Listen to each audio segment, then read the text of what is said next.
Welcome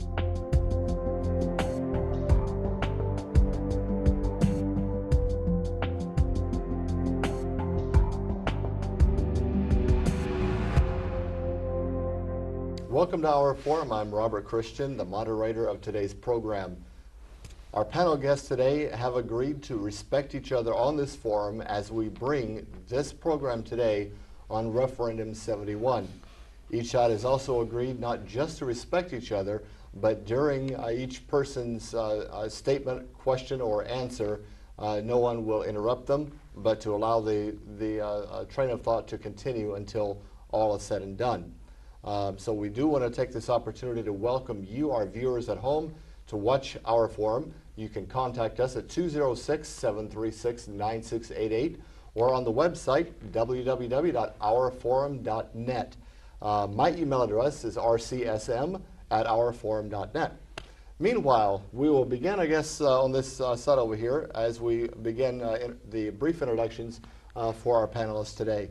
I'd like to take this opportunity once again to welcome everybody here. It's a very heated subject matter, but I think it's one that a lot of people are really questioning and really on edge yet about when it comes to voters in Washington State. So let us have opening statements and opening remarks, and introduce yourself to the viewers.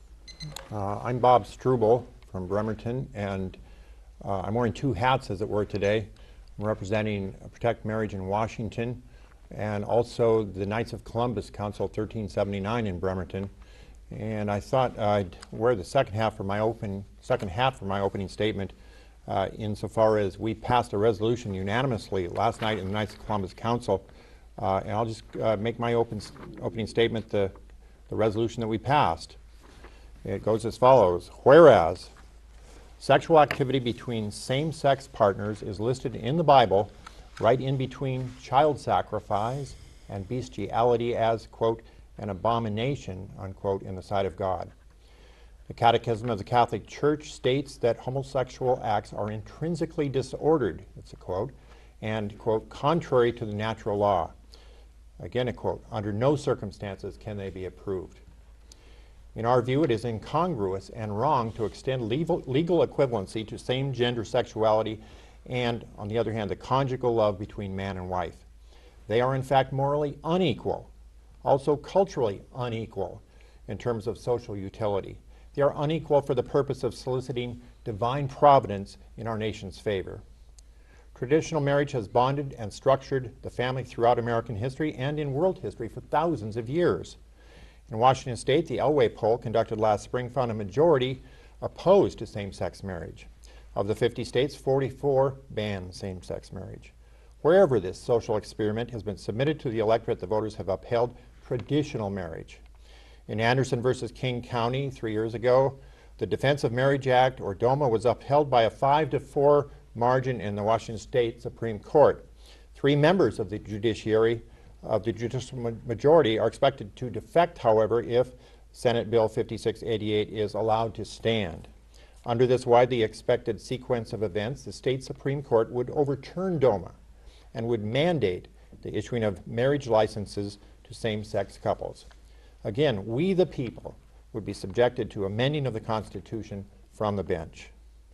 The prime sponsor of Senate Bill 5688, Senator Ed Murray, the homosexual activist, has indicated that his legislation is part of a strategic plan whose ultimate goal is marriage. And that's a quote from the Seattle Times, May 17th this year. Be it therefore resolved, we the Knights of Columbus of Bremerton Council 1379 take note of the admonition in the New Testament in Romans 14, quote, blessed is he who does not condemn himself by what he approves. Accordingly, we endorse a vote of reject on ballot issue R71. Okay, Mr. Blackholm, let's try to remember that the opener is about 3 minutes long. Thank you, Robert. It's good to be with you guys today. My name is Joseph Backholm, and I am the Executive Director of the Family Policy Institute of Washington. And we are also on the side of rejecting Referendum 71, and we think there are some key reasons for doing so, and reasons why we ask the public to to also, when they get their ballot, reject Referendum 71.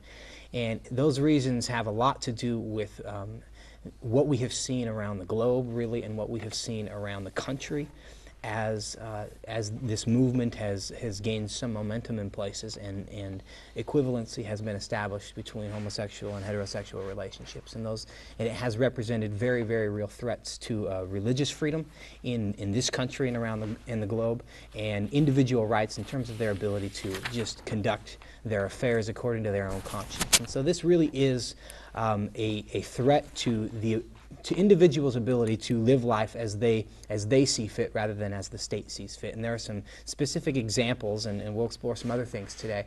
But in Massachusetts, there was an adoption agency there that was run by the Catholic Church, and they served some of the most difficult cases in the state of Massachusetts, with AIDS babies, with crack babies, drug-addicted children. And they would find good homes for them, and they'd been doing so for decades. And after same-sex marriage was imposed by their Supreme Judicial Court in Massachusetts, the state came in and told the Catholic adoption services that either you begin to place children in homosexual homes in conflict with your religious beliefs, or you don't do adoptions anymore. And unfortunately, in Massachusetts, Catholic adoption services do not do adoptions anymore because the state of Massachusetts told them that doing it according to their own conscience and their own beliefs was not one of the viable options that they had. In New Mexico, there was a wedding photographer who was approached for the opportunity to take pictures of a same-sex commitment ceremony. She declined because of personal convictions about that event. And she was then taken before the Human Rights Commission in New Mexico and fined $6,600 for that decision. This is a private business owner who had problems participating in a specific event, and the state of New Mexico fined her for that decision. These are very real threats to religious liberty, to individual freedom. We also have concerns about what this does in the education system. We have seen in Massachusetts, again, where the most developed law on this issue is that a federal judge in Massachusetts said, after parents who were uncomfortable with their second grader being required to read books about romances between men, the state of Massachusetts, a federal judge said that it was the obligation of the state of Massachusetts to teach that those relationships were morally equivalent and that parents had no right to know when that happened. We think that's an infringement of parental rights. Regardless of what happens on this issue, people will continue to disagree. And yes, people are different, and we need to learn how to get along, but that should be done on the terms of the parents. They get to introduce these controversial issues to their children, and not necessarily on the terms of the school district. But when the judge says the school has an obligation to do so, and parents have no right to know about this or opt their children out if you choose, I think that is an unnecessary infringement on religious freedom and parental rights, and we think that we can expect that because this is what's been happening. This is the pattern of how these events have affected individuals around the country. So for that reason and many others, as we'll get into, we're asking folks to reject Referendum 71. Okay, and let's start from this side. Welcome everyone once again to as panelists on today's program.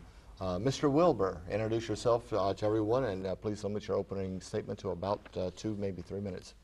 My name is Stuart Wilbur, and I'm not affiliated with any organization. I'm just here because I am concerned about protection for my partner and myself, and folks like Alta and Eva, and folks like Roger and his former partner. The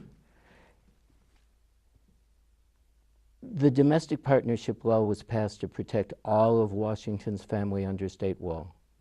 It expanded the meager rights granted us in 2007. This referendum, Referendum 71, does not expand any rights. It preserves the rights already granted us by our elected representatives last May. It is on the ballot because Mr. Struble and Mr. Backholm are not content that I'm already a second-class citizen. They want to reduce my rights even further. This is an attempt to take away my rights, my protection under the law, and my obligations and responsibilities to my partner. Approving this referendum